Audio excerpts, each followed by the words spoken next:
Maging handa kayo.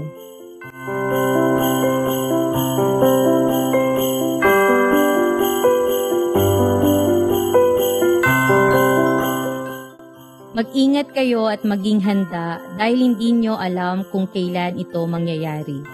Ang katulad nito ay isang taong maglalakbay sa malayo.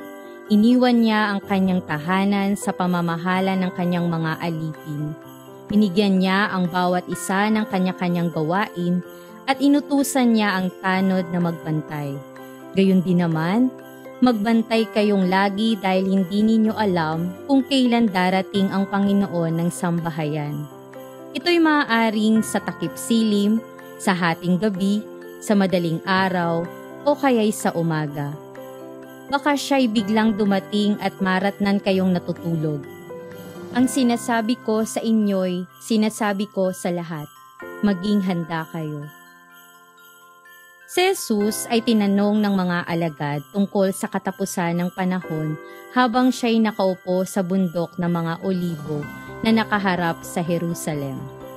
Ang naging tugon ni Jesus ay isang paanyaya sa kanila na maging mapagmatsyag at laging handa.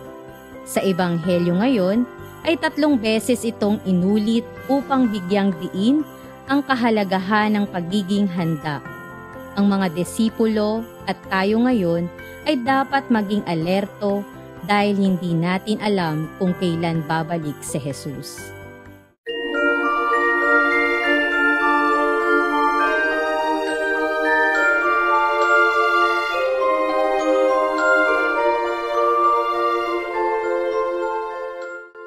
Inaanyayahan tayo ng unang linggo ng Adbyento na maging mapagbantay para sa ikalawang pagparito ni Jesus. Ang ating pagbabantay ay makikita sa paraan ng ating pagsasagawa ng mga responsibilidad na ibinigay sa atin sa pamayanang Kristiyano. Ang bawat isa ay nagbabahagi ng iba't ibang responsibilidad at mga ministeryo upang ang lahat ng miyembro ng simbahan ay maging abala sa makahulugang paraan habang hinihintay nila ang pagbabalik ni Kristo. Dapat tayong maging tapat at mapagbantay dahil kailangan nating magbigay ng pananagutan o pagsusulit sa Panginoon sa pagdating niya. Katulad ito ng nasa Ebanghelyo ngayon na inihalin tulad ang pagbabalik ni Jesus sa isang Panginoon sa isang bahay na bago itakda ang kanyang paglalakbay ay binigyan ng takdang gawain ang bawat tao sa kanyang sambahayan. Katulad ng tagabantay ng pinto na kailangang manatiling gising upang mapagbuksan ng Panginoon anumang sandali na siya'y magbalik kahit na dumating siya sa gabi. Iminumulat nito ang ating mga mata sa mga bagay na dapat nating pinagtutuunan ng pansin at kung kanino ba tayo dapat na kumapit sa lahat ng oras. Hindi naman natin maitatanggi na napakaraming bagay ang iniaalok ng mundong ito na nakatatangay sa atin sa agos ng makamundong buhay at inilalayo tayo sa buhay na iniaalok ni Jesus sa atin. Kaya sa gabay ng inang simbahan sa kanyang mga katuruan, ibinabalik tayo sa daan ng pagpapakabanal.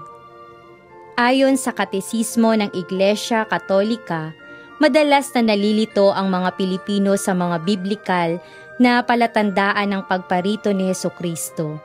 Gera, gutom, lindol, pag-uusig at tulad nito na masyadong binibigyang diin ng mga fundamentalista.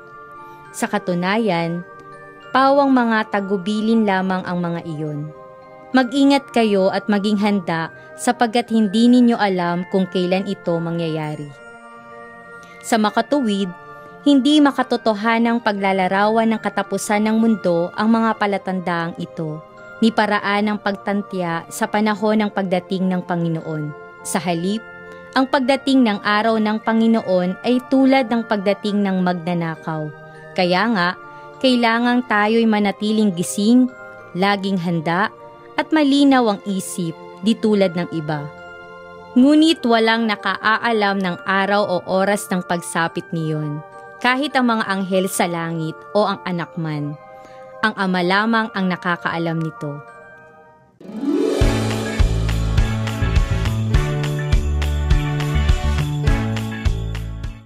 Nais ni Jesus na gawin natin ang nararapat na pagbabantay sa kanyang pagdating. Narito ang mga bagay na makatutulong sa ating pagbabantay habang tayo ay naghihintay sa muling pagbabalik ng Panginoong Jesus. Mag-ingat. Mag-ingat tayo sa mga bagay na nagpapalayo sa atin sa Diyos. Sikapin natin na araw-araw ang mga gawang mabuti gaya ng pagtulong sa mga may sakit at sa mga nangangailangan, mga walang tirahan, mga maralita at mga bata. Manalangin. Ang panalangin ang pinakamagandang sandata na lagi nating gagawin. Magsimba tayo kung may pagkakataon na siyang pinakamataas na uri ng panalangin. Naroon ang presensya ni Jesus.